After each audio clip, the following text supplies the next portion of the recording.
everyone. Welcome again to a weekly PerfBit. I am a PerfBit, just one bit, actually 1/4 of the 4 main producers in the PerfBit world. Welcome to PerfBit Weekly, PerfBits Weekly, in alignment with our friends at K6, my good amigo friend Leandro Melendez and Nicole Vanderhoven at K6. They had a marvelous live stream this morning about like scenarios and workloads and things like that. So our topic today will go into an add-on to that, which will be something near and dear to my heart with our friends when I worked with our friends at PayPal Credit. It used to be a long time ago, bill me later, down in Baltimore. We invented this thing we did regularly called an integrated performance testing scenario. But before I jump in and give you a little bit of tips on that, 2 very important pieces of news. One, it's my birthday. So celebration to me, for my birthday, I put a charity out on Facebook called New Leash on Life, which is where our dog Jasper came from. And so if you look up New Leash on Life USA, go check them out. Maybe I'll even text it in the chat here. There's chatting happening. It's not really an Ask Me Anything because I just like to go live. It's nice and easy. But hey, you know, I can chat it in here. New Leash on Life. The second piece of news is our sponsor Abstracta, which Federico and Roger and Sophie, we're going to follow through and do some really interesting things with them. So congratulations. To those guys, we welcome them and their support of the community. They have some really cool stuff happening in the mobile space and JMeter space. Really cool. So look for that coming. Our other sponsors, of course, as I would say, Tricentis. And you'll see Tricentis doing some amazing support of the performance tour with Scott Moore. So if you had not following the hilarious rock and roll video, two minutes to load test or something. I mean, hilarious. Thank you, Iron Maiden. And the Easter egg at the very end of that. I'm very sorry, James, that Scott picks on you like that. It's not fair at all. Oh yeah, wow, that'll work. So Tricentis, Neoload, and Flood IO are fantastic tools that you can check out with those guys, which are really, really cool. And I think one of my lights kind of went out here, so we're just going to wing it. The Ryan Folk of Folk Consulting is fantastic. If you need some really perf nerd guys there, that'd be really good. Thanks very much to them for their support. And they're also like a big Dynatrace partner. So I've been doing a lot of stuff with Dynatrace recently. So who knows? There could be some stuff. And, you know, also consulting-wise, there's the Abstracta farm guys as well have some really awesome performance folks. So yeah, there's all sorts of good people spinning around, which is great, including our other sponsor, Catchpoint APM, and Web Page Test. Again, some really cool stuff. Visualization. If you're going to do performance testing of a presentation layer, I think your visualizations better kick ass. So check out that. That stuff is really, really cool. So thanks to our sponsors as well for their support as we come through into 2022 for PerfBit. And again, happy birthday to me, which is really great. All right, so during the K6 talk this morning, if you're there on Twitch, right? If some of you are on Twitch right now, you can go see on Twitch K6. They may go to LinkedIn. Nicole may have it set up to go lots of different places. But they usually, like 10, 11 in the morning, very consistently on Fridays. So you can, like, it's a load testing Friday, performance nerd Friday is fantastic. So just look at, like, on Fridays, you've got Nicole and the K6 team and Leandro in the Grafana world. Oh, there was something cool from Stephen Townsend as well in his SRE world doing stuff with Grafana. Really cool stuff. Anyway. So they're talking about scenarios, like load testing scenarios in the morning. And so I wanted to follow on with this idea of what an integrated performance test is. So if I draw this integrated performance test, integrated performance test scenarios. And when we're shifting performance testing left. Let's say you have a lot of like a baseline test. So you have application A, it's kind of in there, I'll move it down a little bit like that. Application A, and you have a baseline test defined for them, right? And you can run shifted left on the life cycle. You could be running a baseline test, and that, say, application A ramps up to, in the early testing, let's say it goes to 50 transactions per second, and it runs for 30 minutes, okay? And that, every time you check in, or maybe on a nightly basis, or a couple times a day, you would run for application A 50 transactions per second for 30 minutes. And of course, the data source would get hit, here's the database, for 50 transactions per second for 30 minutes. And then let's say you've got microservice B or application B, and that one ramps up, but that one, because it's a different team and because of whatever, it only runs for 15 minutes and they run 10 TPS. So they have a slightly different approach. So it's a shorter test run. And then you have application C, and they do this sort of every night they run a 1x, 2x, 3x test. It's 45 minutes. And they go to 1x, 2x, 3x, and 3x is 100 TPS, something like that, right? And of course, these guys may be hitting the main database that they hit, and these guys are hitting their own database. So this is database A, B, C. And then also when application C runs, C did virtualization, so they stub out A and B, and B stubs out C and A, and of course A stubs out B and C. So you have sort of each of these tests running independently on the work streams. And as you would within the sprint, you want to enable fast feedback. So, but you'll have team A and team B and team C all running independently, and they may or may not share data in across data forms because we stubbed out those things. In production, let's just go, for argument's sake, there's one big database, right? Run big data source. And when you run A, B, and C applications, let's say they all run in containers on the same VM host. And you may run multiple instances of that and scale it out. This is concurrent infrastructure. So you've got the traffic of A, the traffic of B, the traffic of C, all hitting A, B, C, maybe even some same tables, but they're definitely sitting on the same physical resources. Here, they're running in containers, so they're sharing CPU, disk, memory, network on the VM host. So for production, all of these early load test and performance test results are great for the development team. But the DBAs, like they're over here thinking, wow, how come things don't run so great when we run it all together? And are you guys, well, we tested our stuff. Here I go again. I love we tested A, and A got passed by itself, and B passed by itself, and C passed by itself. But when we get over here into production, we've got the crying tears of blood. And I'll say they wear a little hat. Little DBA team over here is this sad little guy wearing a nice tie, right? So your DBA team are really sad because you've overloaded the database because you tested independently, but we didn't integrate the tests together. So here's what I do.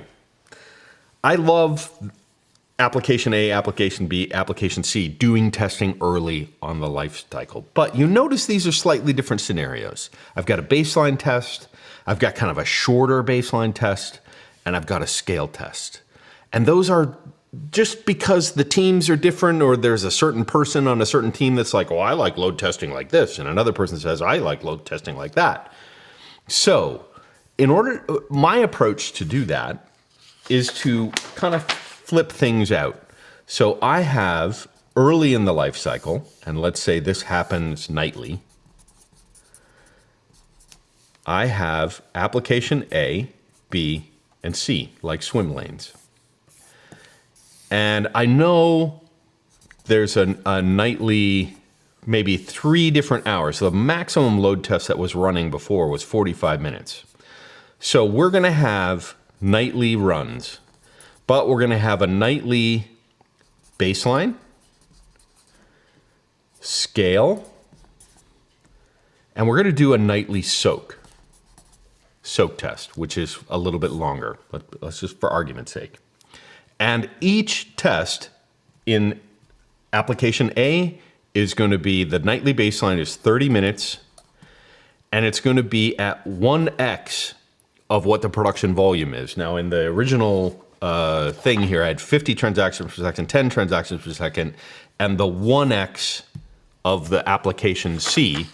And let's just make them really similar. So let's say 1x for A is equals, again, that's 50 TPS.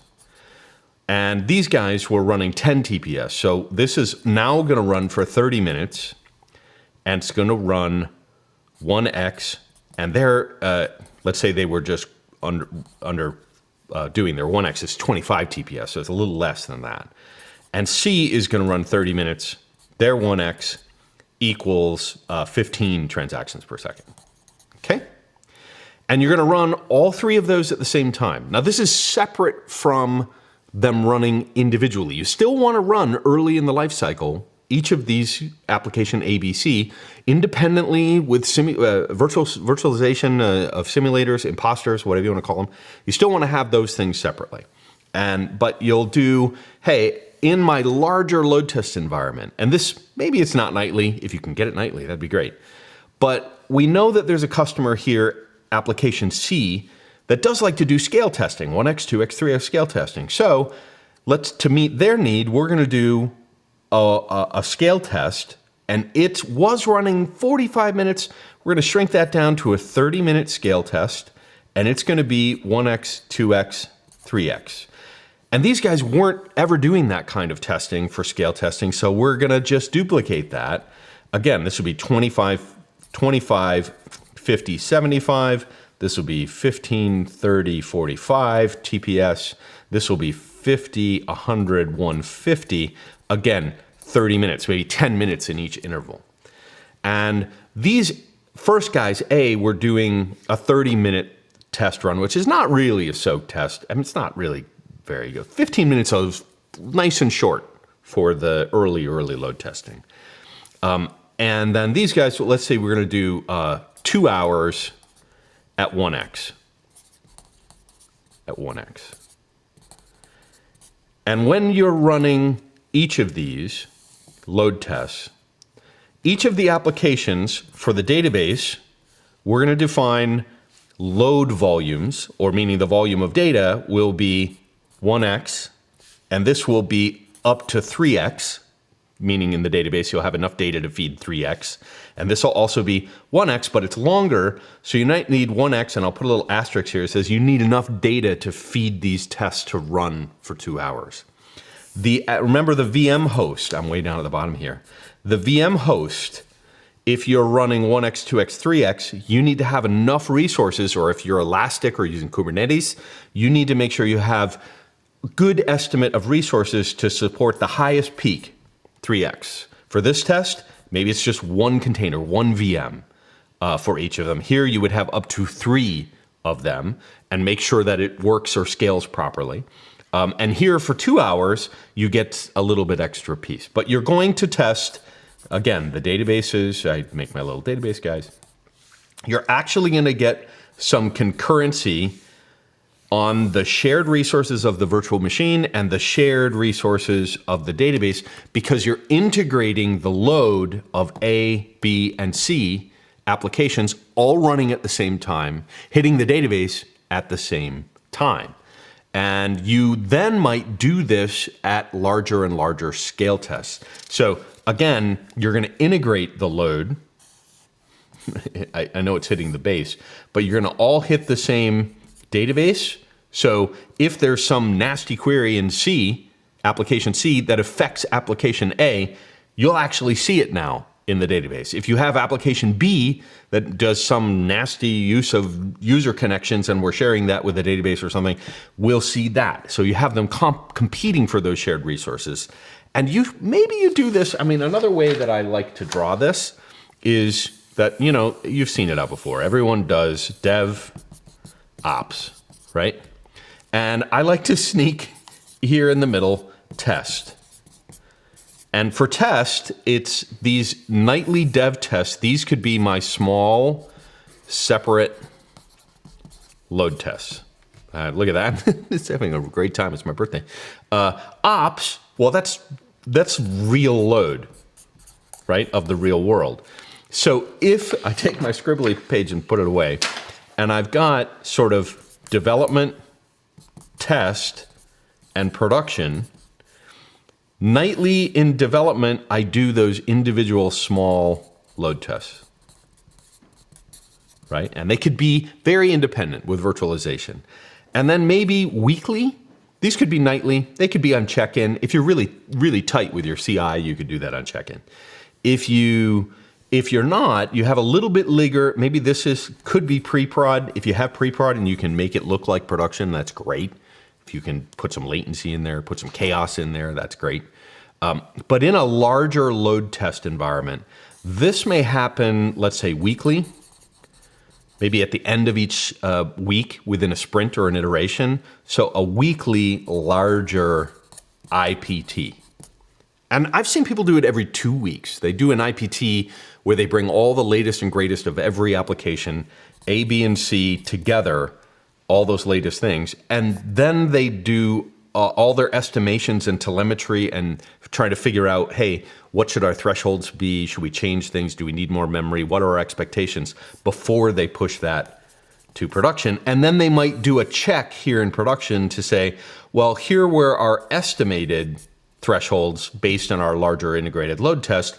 Once we're running, what are the actual observations that are running in production? So it's one way, and I'm a firm believer, if you're not actually doing experiments and figuring out stuff running in actual production, you're totally missing the boat, because that's where real customers and real money is made or not. Pre-prod, it's nice for scale. Like you could probably have larger machines and larger data sets and stuff. That's really, really cool. But if you eliminate this completely and you just test these guys individually, it's not, the DBA team's going to be over on the side saying, well, we don't really load test concurrent data. Well, they only live in production getting those stats way over here, and sometimes it's too late. So that's why you might not do this every day. You might do it once a month, once a week. You might do very large load tests, let's say once a quarter, and maybe run through some disaster, some DR, high availability or disaster recovery kinds of scenarios and say, hey, let's generate real load and actually fail over the databases to make sure that all of the changes we've made for the last 4 iterations are actually working correctly. So that's, and I'll go back, just to go back in the pictures here, because I love my pictures and there are not enough colors. I threw one on the floor here with the pretty colors. Integrated performance testing that's the name of the game, folks. It's really fun. Let's see, I can push that again. Does that work? Isn't that nice? So yeah, great scenarios, scale tests, soak tests, spike tests, whatever kinds of load test scenarios and workloads that you come up with. Don't forget, if production is integrated, you might, on some period, want to also do a integrated performance test in your release cycles. And that's this week's PerfBit Weekly. My name is Mark Tomlinson. I have been your host, and it's my birthday today. So please send a birthday donation if you want to my favorite local charity where we got our dog Jasper from. New Leash on Life USA here in Philly. I think they're based in Philly, which is pretty cool. Thank you all very much for listening. If you have any comments, please leave them below. Click the subscribe button, click the like button, click the notify button. I usually come free from my schedule on Friday afternoons here in the eastern part of the United States to help you out. Thank you guys very, very much. Have a splendid weekend, and I will talk to you next week.